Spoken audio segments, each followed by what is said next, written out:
The Battle of the Pelennor Fields was the culmination of all that had come before it, a decisive encounter that would determine the outcome of the War of the Ring and the very fate of Middle-earth. All of the battles, all of the plans and schemes, and every act of heroism and villainy had been leading up to this moment. The forces of good and evil had made their final preparations, and the stage was set for a showdown that would change the course of history. After suffering a devastating defeat at the Ramaz Eker and the near-mortal wounding of one of their greatest captains, Faramir, the forces of Gondor were confronted with a new threat. The armies of Mordor, led by the Witch King, amassed on the plains of Pelennor, bringing with them tens of thousands of orcs and men from Khand, Rhûn, and Harad, as well as Mumakil and trolls.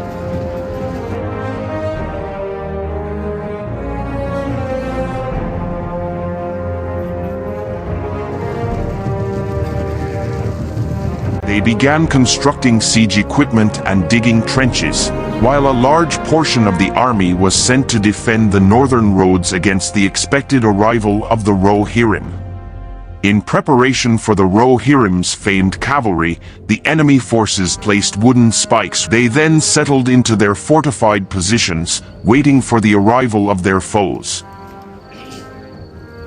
The city of Minas Tirith, the shining capital of Gondor, was a symbol of hope and resistance, a bastion of light in a world that was rapidly falling into darkness.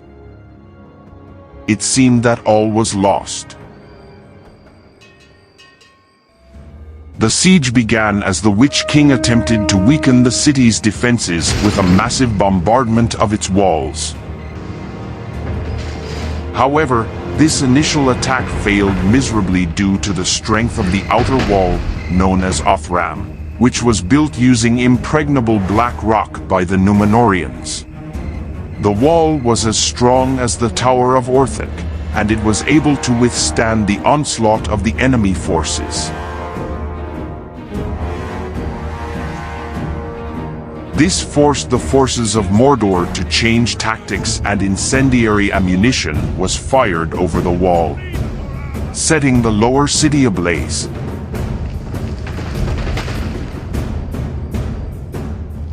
The orcs also began firing salvos of the decapitated heads of the fallen at Osgiliath, in an attempt to destroy the defenders' morale.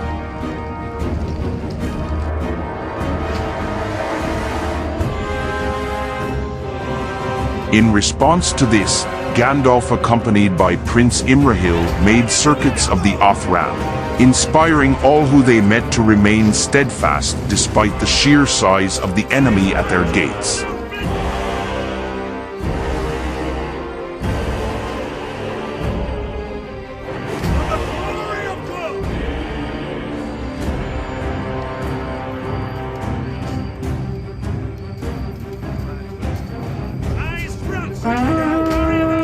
On the fateful day of the siege, Aragorn, newly appointed as commander of the southern Gondorian army, set out to intercept the approaching Corsair fleet, which was rapidly approaching Minas Tirith.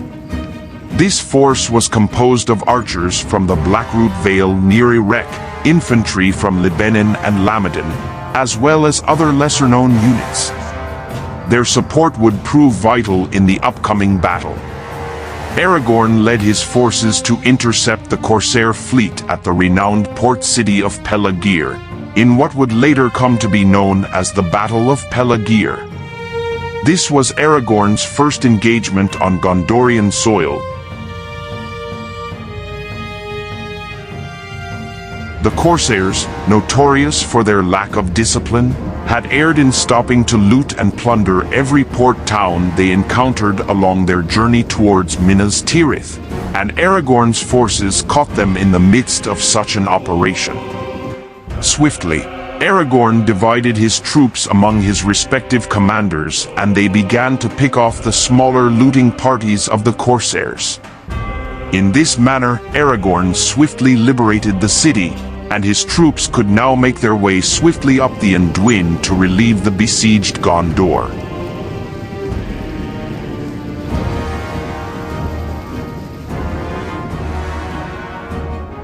The initial attempts to break the morale of the Gondorians failed due to the leadership of Gandalf and Imrahil.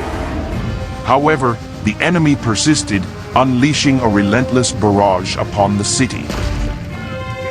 The Easterlings, utilizing the formidable strength of their Mumakil, had meticulously maneuvered the siege towers closer to the wall during the hours of darkness.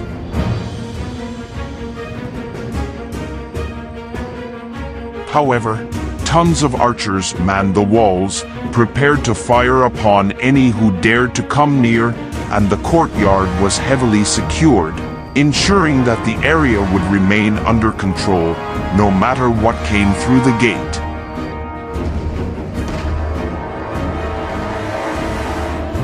For as the forces of evil advanced forward, they were met with a barrage of fire arrows, raining hell upon them.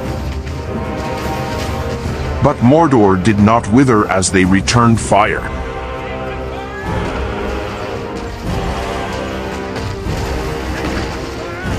The skirmish raged on for hours, as the enemy kept bombarding with their catapults and siege engines.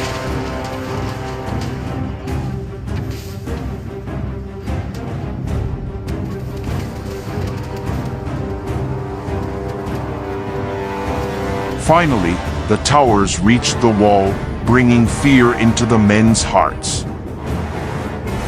The orcs charged forward, ready to take down anyone in their path.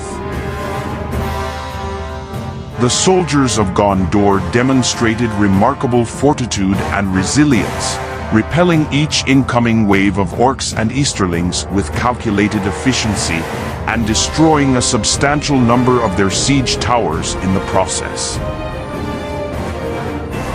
Nevertheless, the imperative of defending the entirety of the wall from the siege towers entailed a focused allocation of resources, leaving the Great Gate, the lone weakness in the otherwise impenetrable fortification, exposed to the relentless onslaught of the enemy forces. In this dire moment, Gandalf and Imrahil positioned themselves at the forefront of the defense, leading the troops in a desperate bid to hold the gate. The casualties on the part of the besiegers were staggering, owing to the defenders' unwavering determination to not relinquish even an inch of ground, despite the seemingly endless waves of foes they faced.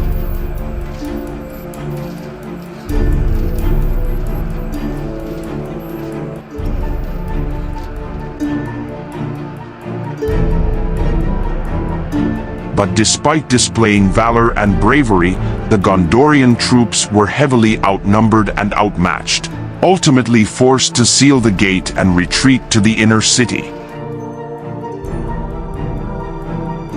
While the odds seemed stacked against them as no messenger had been received accounting for reinforcements, the Rohirrim had progressed farther than one would have expected in their attempts to reach the city.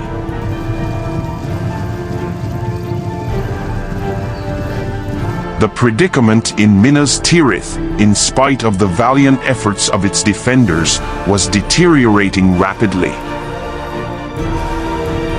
The armies of Mordor had unleashed a formidable battering ram named Grond, in honor of the warhammer wielded by the ancient Dark Lord Morgoth in times long past.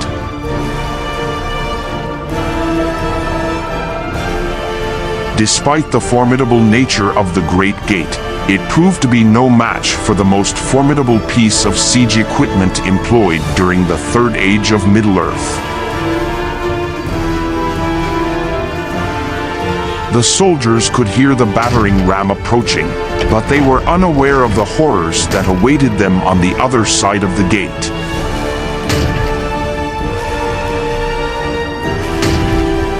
The Great Gate had been reduced to rubble, and the forces of the Dark Lord seemed poised to storm the city by brute force.